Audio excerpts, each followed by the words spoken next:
साथियों, नमो बुद्धाय, जय शोक सम्राट, जय भीम। आज जो है हम इस विषय पर चर्चा करेंगे कि जो आज बहुजन महापुरुष हुए, जिन्होंने बहुजनों के लिए अपना पूरा जीवन खपा दिया, आज हम लोग जान पा रहे हैं बहुजन महापुरुषों को। और हम लोग अपने बहुजन महापुरुषों को जातियों में बांट रहे हैं। ये चिंता करने की विषय है। और विषय वास्तव में जो बहुजन महापुरुष रहे वो किसी एक जात और विशेष के नहीं रहे हैं। इस विषय पे बहुत चिंतन करने का विषय है। और जो लोग बहुजन महापुरुषों को जान रहे हैं, पढ़ रहे हैं, अध्ययन कर रहे हैं, तो जहाँ तक अब मैंने देखा है, मेरा अनुभव है कि बहुजन महापुरुषों को अलग अलग जातियों में बांटने का काम किया जा रहा है। तो हम लोग अब जो है बहुजन जो लोग हैं 6743 जातियों में बांटे गए, पाखंडियों ने हम लोगों को बांटा। इस पर हम लोगों को विशेष चिंतन करने की ज़रूरत है कि हम लोग सब 6743 जातियों में सब लोग संगठित रहें और अपने बहुजन महापुरुषों को बांटे ना, किसी जात विशेष वर्ग में ना बांटें उसे कि हमारे जात के थे, हमारे थे और वो जो है हमारे सिर्फ बन के रहेंगे। हमारा मानना है कि सभी जो बहुजन महापुरुष हुए, चाहे अम्बेडकरवादी हों, चाहे सम्राट अशोकवादी हों, चाहे फूलेवादी हों, चाहे पेरियारवादी हों, चाहे साहूजीवादी हों, जो भी बहुजन महापुरुष हुए हैं, तो वो सब हमारे लिए लड़े, बहुजनों के लिए संघर्ष किया, उनका आंदोलन रहा, क्रांति रही।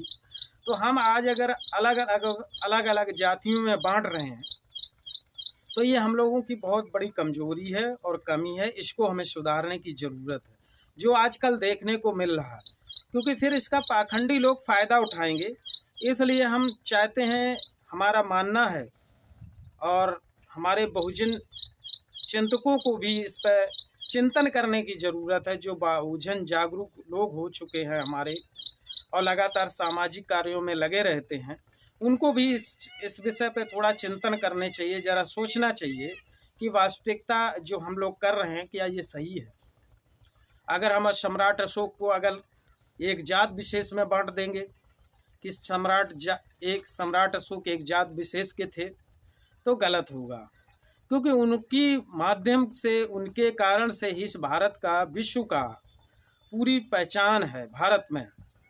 क्योंकि 84,000 स्तूप स्तंभ बनाने का काम किया, आज भी शिलालेख मिलते हैं, तो वो अशोक सम्राट ने किया था। हम किसी एक जात में नहीं बांट सकते हैं। अगर हम ये जात में बांट रहे हैं तो हम बहुत बड़े जातवादी हैं। हम बहुजन नहीं हैं, हम बहुजन विचारक नहीं हैं, हम जातवादी हैं। तथागत बुद्ध से शुरू हुआ धम्म आंदोलन, इसे आंदोलन कह सकते हैं, क्रांति कह सकते हैं। मानवतावाद का पाठ सिखाने वाले बुद्ध थे और वहाँ से आंदोलन आज शुरू हुआ।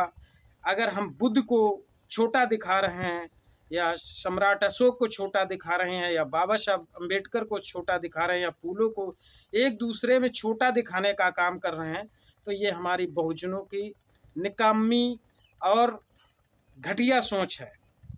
मैंने देखा है कहीं कहीं बहुत सारी जगह आज हम देख रहे हैं कि देखिए, एक बिल्कुल सही बात है कि अगर किसी मानवतावाद आंदोलन किसी ने किया था धर्म के माध्यम से, तो वो बुद्ध ने किया था और वो सबको स्वीकार करना पड़ेगा कि बुद्ध सबसे श्रेष्ठ हैं और रहेंगे। कहीं कहीं पर हम देख रहे हैं बुद्ध को छोटा दिखाने का काम किया गया, चाहे वो प्रतिमा के माध्यम से हो, चाहे वो विचारों के माध्यम से हो। बुद्ध की प्रतिमा तो रख लेते हैं लेकिन चर्चा नहीं करते हैं बुद्ध की, या तो वो जानते नहीं है या जानते हैं तो सिर्फ आधार बना लिया, बाकी बुद्ध की चर्चा नहीं करते हैं। तो ये कमी है हम लोगों को। सम्राट अशोक की जैसे हम लोग चर्चा करते हैं, जिस बुद्ध से बड़े सम्राट अशोक हो नहीं सकते। बुद्ध की विचारधारा, बुद्ध का जो धम्म दिया उन्होंने, बहुत बड़े स्तर पर जो क्रांति कर पाई, आंदोलन कर पाया, जो कार्य कर पाया धम्म पे, सम्राट अशोक ने उनकी बदौलत कर पाया। इसी तरीके से चाहे वो बाबा साहब अम्बेडकर रहे हों, बाबा साहब अम्बेडकर ने भी अगर पूरे विश्व में पहचान बनाई बड़े स्तर पर, तो वो जब बुद्ध धर्म को अपनाया तभी उनकी पहचान पूरे विश्व में लगभग पहुंची उनकी। तो अब हम लोग अगर बाबा साहब को श्रेष्ठ बुद्ध से मनाते हैं तो ये हमारी कमी है। और अगर अशोक सम्राट को बुद्ध से बड़ा मानते हैं तो ये हमारे बहुजनों की निकामी है। मैं इसलिए कह रहा हूँ कि मैं देखता हूँ कार्यक्रमों में जाता हूँ, जो हमारे विचारक होते हैं कार्यक्रम कराते हैं, तो उनके एक माध्यम तो बुद्ध का बना लिया है, बुद्ध की प्रतिमा रख देते हैं, उसके अलावा वो जो है बुद्ध की कोई चर्चा नहीं करते हैं। क्योंकि आंदोलन सबसे शुरू चाहे शिक्षा का हो, चाहे आज रोजगार का हो, बुद्ध को पढ़ा नहीं आया तो हर क्षेत्र का आंदोलन आज भी लागू होता है। यहाँ तक कि संविधान भी लिखा है, बुद्ध की जो धम्म था, बुद्ध के जो विचार थे वो अशोक के विचार थे, सम्राट अशोक के विचार थे। सोने की चिड़िया ऐसे नहीं कहलाया, विश्व गुरु ऐसे नहीं बनाइए, उन्हीं के विचार थे। तो आज वो संरक्षित बाबा साहब अम्बेडकर साहब ने संविधान में किए हैं। तो हम लोग बांटने का काम ना करें। मेरा कहने का तात्पर्य है कि जो हम लोग बहुजनों को अलग अलग जातियों में बांट रहे हैं, तो ये हम लोग गलती ना करें। और हमारा सभी बहुजनों ने अपना अपना काम किया है, अपने अपने स्तर से जितना कर पाया है, और किसी को श्रेष्ठ और ऊंचा बड़ा ना बनाएं, ये भी गलत है। क्योंकि जितना जिसने कर पाया है उसकी उतनी जगह देनी जरूरी है, ये बहुत महत्वपूर्ण है।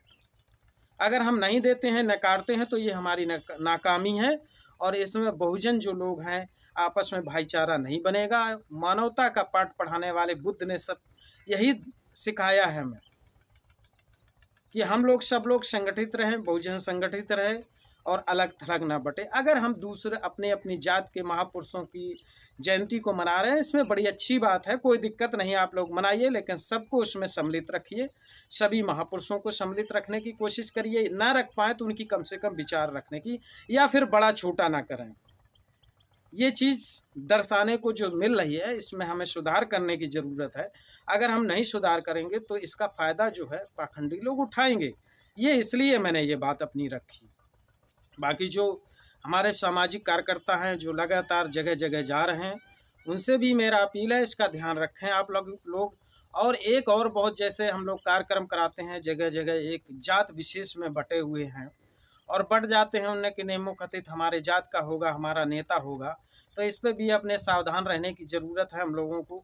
जो वास्तव में समाज के हित में, समाज के लिए काम कर रहा है, उसके आप पीछे लगिए। वो किसी जात धर्म का हो, नहीं धर्म नहीं, धर्म हमारा बौद्धिस्ट ही होना चाहिए, यानी कि किसी भी जात का हो, किसी भी वर्ग का हो, उसको हमें सब वर्ग के लोगों को समर्थन करना चाहिए। जो अगर सब बहुजनों के हित की बात कर रहा है तो उसमें कोई जात पात नहीं ढूंढनी चाहिए। जैसे कि कोई नेता है कितना भी गलत कर रहा हो, अगर वो जात का है तो हम लोग लगातार उसकी जात की, तो इनको भी छोड़ने की ज़रूरत है। हमें जो बहुजन नेता हैं, बहुजन विचारक हैं, जो हमारी बहुजन महापुरुषों की विचारधारा को बढ़ाने का काम कर रहे हैं, उनको हमें जानने की ज़रूरत है, उनको समझने की ज़रूरत है। नहीं तो हमने कार्यक्रमों में देखा है कि वो कोई भी बहुजन महापुरुषों को एक भी शब्द नहीं बोल पाता है, वो जानता ही नहीं, पढ़ा ही नहीं, और उसको मुख्य अतिथि बना देते हैं कई कार्यक्रमों में, क्योंकि उनके जात बिरादरी का जो कार्यक्रम करा रहा है। इसको हमें सुधारने की ज़रूरत है। इसलिए जो जानकार है, जिसको नॉलेज है, जो बहुजनों के लिए लड़ाई लड़ रहा है, आज के समय में, वर्तमान समय में संघर्ष कर रहा है, उसको हम लोग अगुवाई जरूर करें, उसके साथ दें, सपोर्ट करें। इसी के साथ मैं अपनी बात को विराम देने से पहले मैं आप लोगों से फिर अपील करता हूं, बहुजनों से, कि मैं अपने हिस्से की बहुजन संघर्ष के लिए जो भी मैं कार्य कर पा रहा हूं, आज मैं उत्तर प्रदेश में 563 बुद्ध की प्रतिमाएं लगा रहा हूं, जगह जगह कार्यक्रमों पे, मंचों पे जा रहा हूं और लोगों को जागरूक कर रहा हूं। आप लोग हमें प्यार दे रहे हैं, तो यही प्यार अपना बरकरार रखिए। अब हर कार्यक्रम हर जगह नहीं जा पा रहे हैं, नहीं पहुंच पा रहे हैं, नई बात को रख पा रहे हैं, तो मैं आप लोगों से यही अपील करूंगा कि मैं अपने हिस्से की तो लड़ाई लड़ रहा हूं, आप अपने हिस्से की लड़ाई लड़ने के लिए जो भी आपके जो कर पाएँ, जो हो सकता है, नहीं हो सकता है तो बहुजन हमारा चैनल है कमलेश कुशवाहा 563, इस चैनल को सब्सक्राइब करके अधिक से अधिक लोगों तक पहुंचाएं, जिससे लोग जाने अंधविश्वास, पाखंडवादी जो व्यवस्था भारत में जड़ें पकड़ी हैं, उनको उखाड़ के फेंका जाए। और हमारे चैनल को सब्सक्राइब करिए, शेयर करिए, जिससे कि आपके हिस्से की भी लड़ाई लड़ी जा सके। आप अपनी स्वयं यही चैनल सब्सक्राइब करके, शेयर करके आप अपने हिस्से की लड़ाई लड़ सकें। इसी के साथ सभी साथियों को नमो बुद्धाय, जय शोक सम्राट, जय भीम, जय भारत।